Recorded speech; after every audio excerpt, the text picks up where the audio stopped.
오늘 우리에게 주신 하나님의 말씀은 빌립보서 4장 4절에서 7절까지, 빌립보서 4장 신약 322쪽에 있습니다. 4장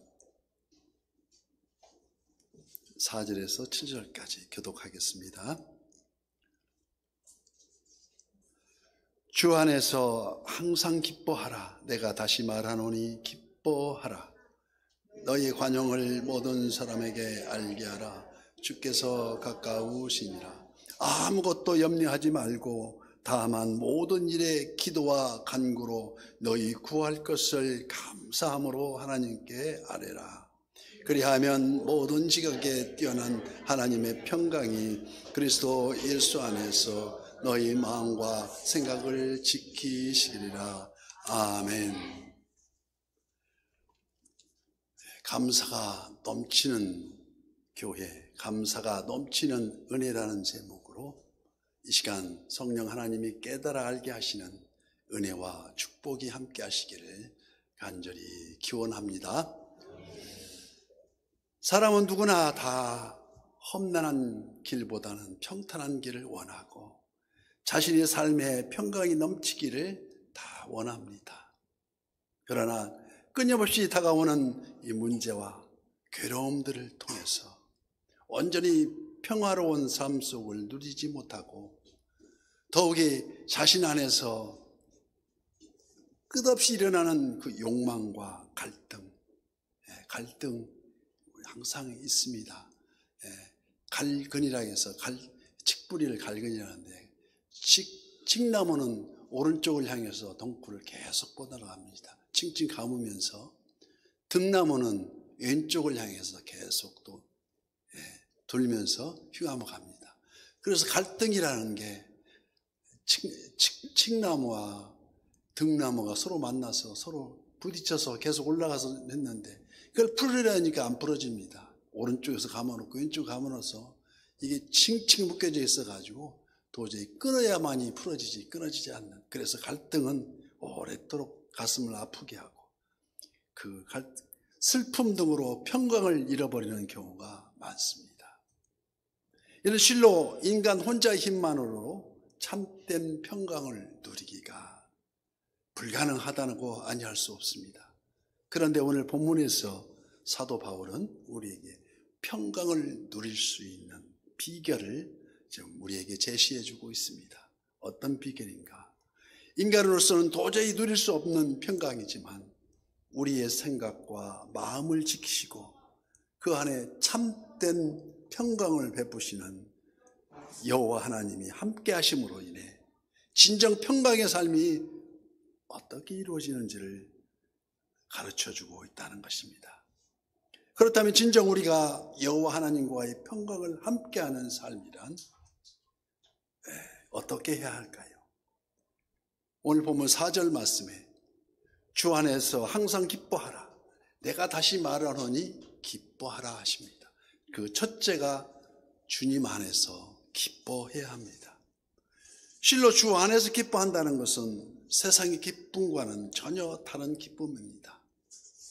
세상의 기쁨은 순간적이고 육신의 감정과 상황에 따라서 달라질 수밖에 없는 불완전한 그러한 것이지만 우리 주 안에서, 주님 안에서 누리는 기쁨은 모든 환경을 초월하고 육신의 감정을 등이 쳐서 복종시키는 크고 완전한 기쁨이라는 것인데, 그것은 참된 해방과 구원의 기쁨이요 죽을 수밖에 없는 죄인의 자리에서 영원한 생명을 누리게 하는 기쁨, 이 영원한 생명을 누리게 하는 그 의인의 반열에 서게 된다는 그 기쁨입니다.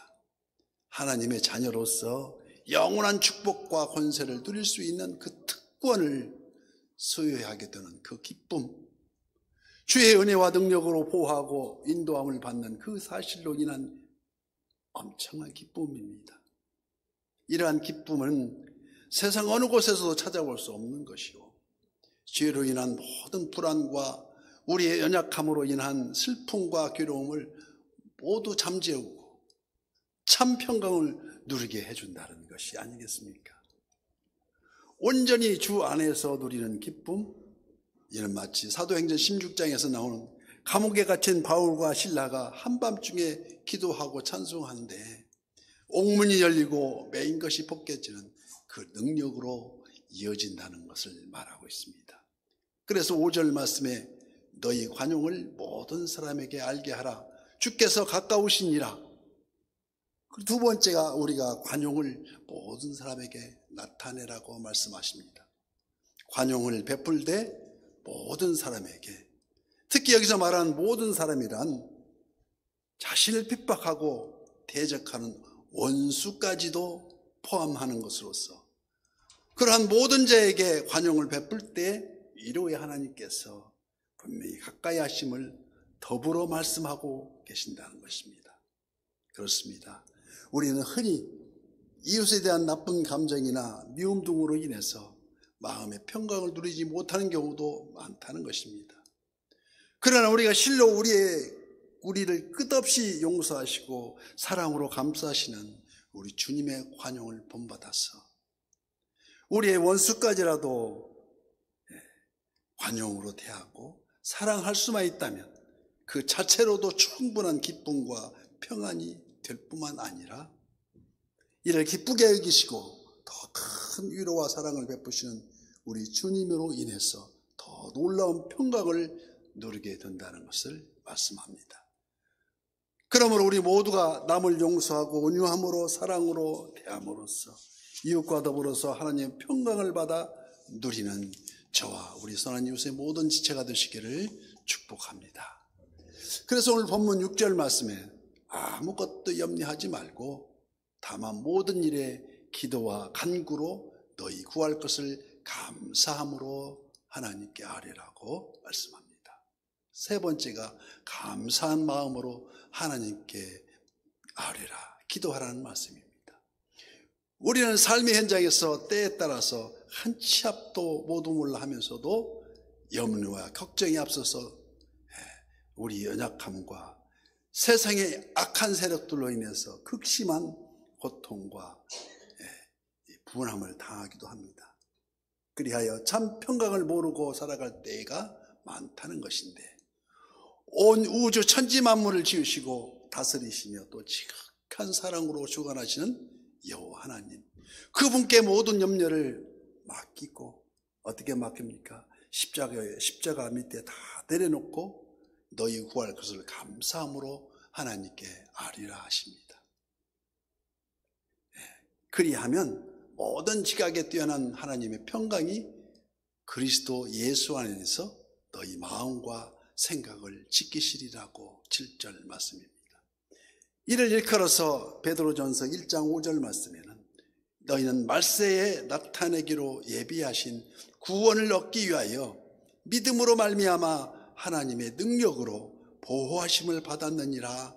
그러므로 너희가 이제 여러 가지 시험으로 말미암아 잠깐 근심하게 되지 않을 수 없으나 오히려 크게 기뻐하는도다라고 말씀하십니다. 왜 기뻐합니까? 오히려 여러 시험을 통해서 성숙한 믿음을 갖게 될 것이고 장차 영광과 존귀를 바라보며 크게 기뻐해야 된다는 것입니다. 우리가 감사하기 위해서도 먼저 은혜를 깨달아야 하고 마음에 기쁨이 있어야 감사할 수가 있습니다.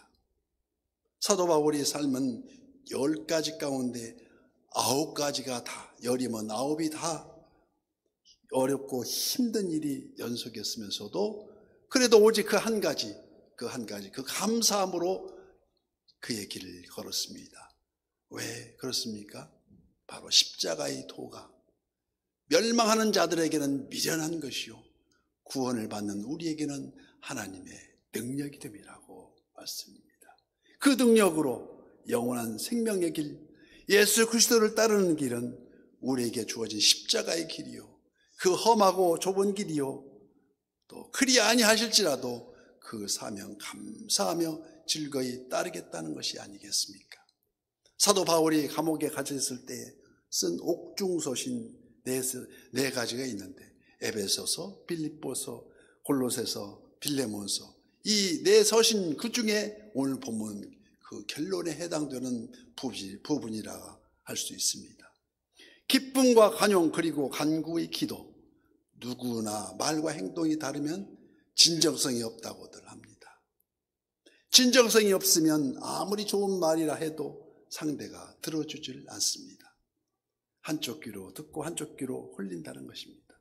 그리고 그렇게 살아온 삶을 지금 빌립보 성도들에게 또 그렇게 되기를 당부하는 빌립보 4장 9절 말씀. 너희는 내게 배우고 받고 듣고 본바를 행하라. 그리하면 평강의 하나님이 너희와 함께 계시리라고 말씀하십니다. 이 함께 하심이 신령과 진정으로 드려지는 이 예배 속에 하나님의 임재하시기를 축복하고 있습니다. 먼저 기뻐하라는 이 기쁨은 남을 위한 기쁨이 아닙니다. 바로 나 자신, 자기 자신을 위한 기쁨입니다. 그렇지만 그 기쁨은 자신에게서 끝나는 것이 아니라 기뻐하면 남에게도 그 기쁨이 전이가 된다는 것입니다. 한 예로 와이프가 비실비실 웃으면 남편도 옆에서 무슨 일인지 모르지만 같이 똑같이 웃습니다. 전이가 돼서 그렇습니다. 사도 바울이 옥중에 갇혀서 기록한 옥중 서신이지만은 이 기쁨이 바로 예수 그리스도의 편지가 되어서 지금 빌립보 교인들에게도 또 지금 우리에게도 위로가 되고 기쁨이 되고 감사가 넘치면서 있게 됩니다. 그래서 이 기쁨은 주 안에서 항상 기뻐하라 그 말씀 안에서 주 안에서 그래서 예수 안에서라고 정의하고 있는데 이 정의는 절망하는 이들에게 희망을 주는 때문입니다. 그래서 절망하는 이들에게 희망을 일깨워주는 잡지로 잘 알려진 리더스 다이제스트가 있는데 거기에 실린 20세기 최고의 수필로 꼽았던 바로 헬렌 켈러의 사흘만 볼 수 있다면 이 수필을 요약해서 소개합니다.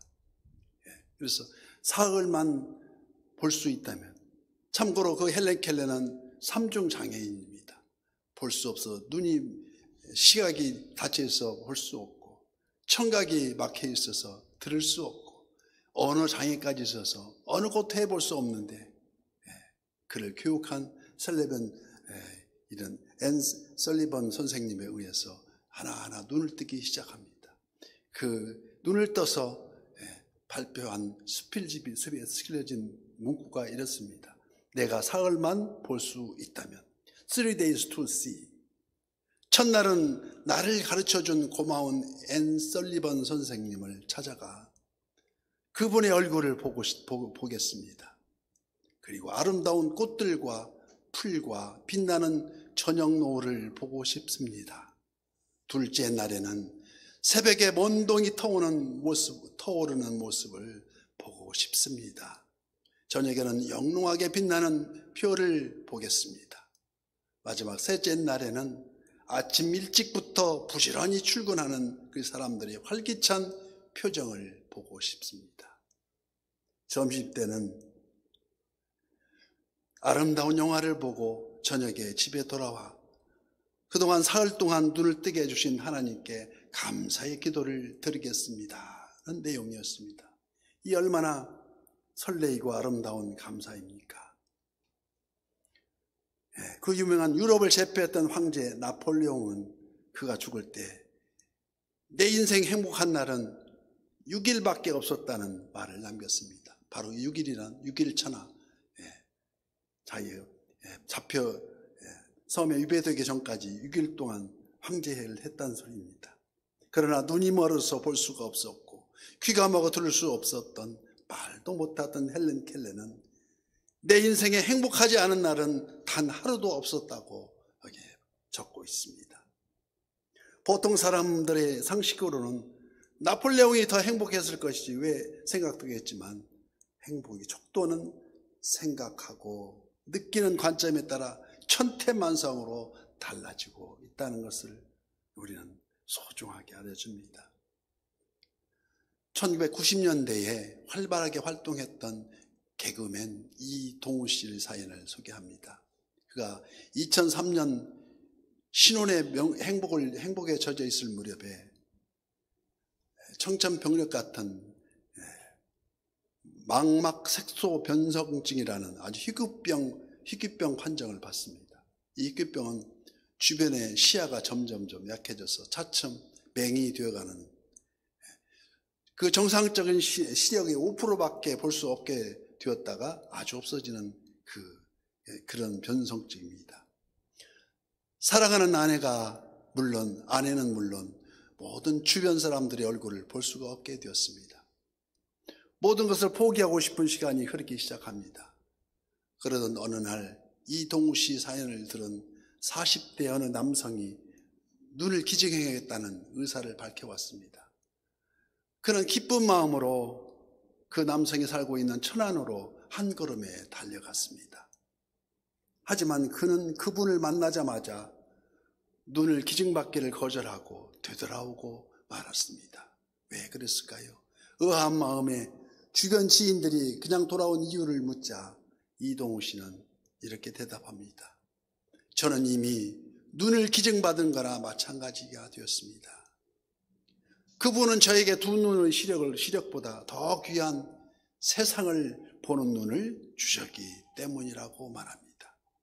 이유인즉 눈을 기증하겠다고 나선 그 남자는 근육병 환자였는데 근육병이 점점 근육이 없어져서 게다가 팔다리 시사지도 못쓰게 된 그러한 처지였는데 오직 성한 곳이라고 눈밖에 없는데 그 사람이더랍니다.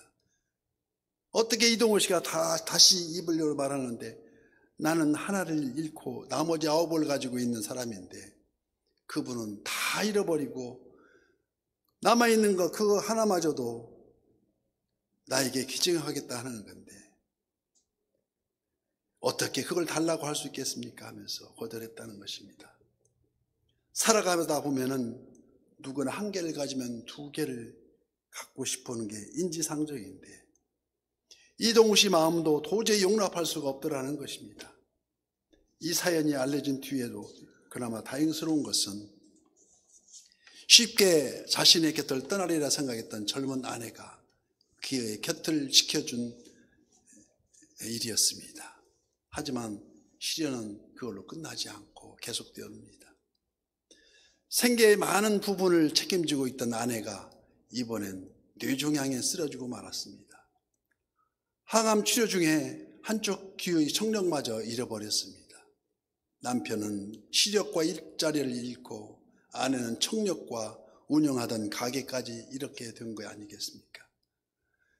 그러나 혹독하게 짓누르던 이 시련에도 삶은 계속되었고 폭풍이 지난들에도 꽃은 피고 지진이 무너진 땅에도 샘은 솟는다 했던가.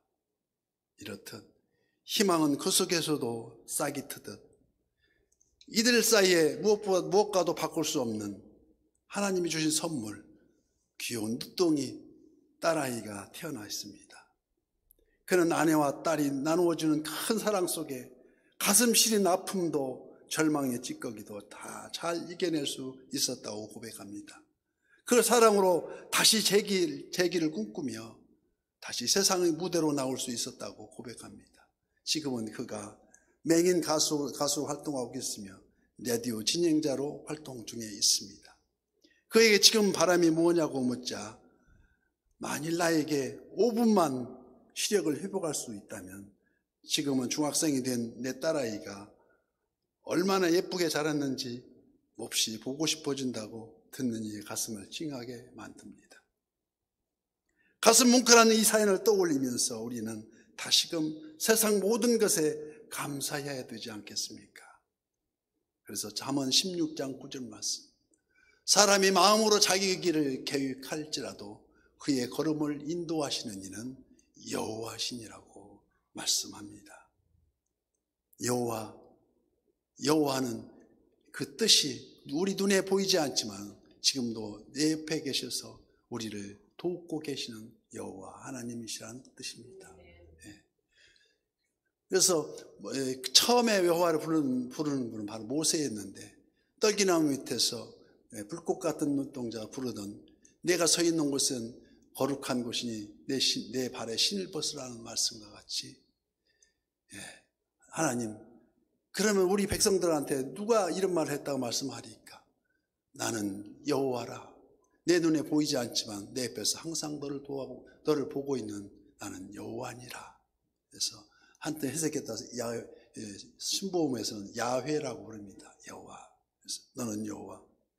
그래서 아침에 눈을 뜨게 하심에 감사하고, 그 여호와께서 평안히 쉴 수 있게 숨 쉴 수 있게 하심에 감사해야 되겠고, 오후 찬양 예배 말씀을 듣게 하심에 감사하고, 또 오늘 본문에 사도 바울은 세상에 주는 일시적인 기쁨이 있지만 그보다 더 근원적인 기쁨을 알게 하기를 원하고 있습니다.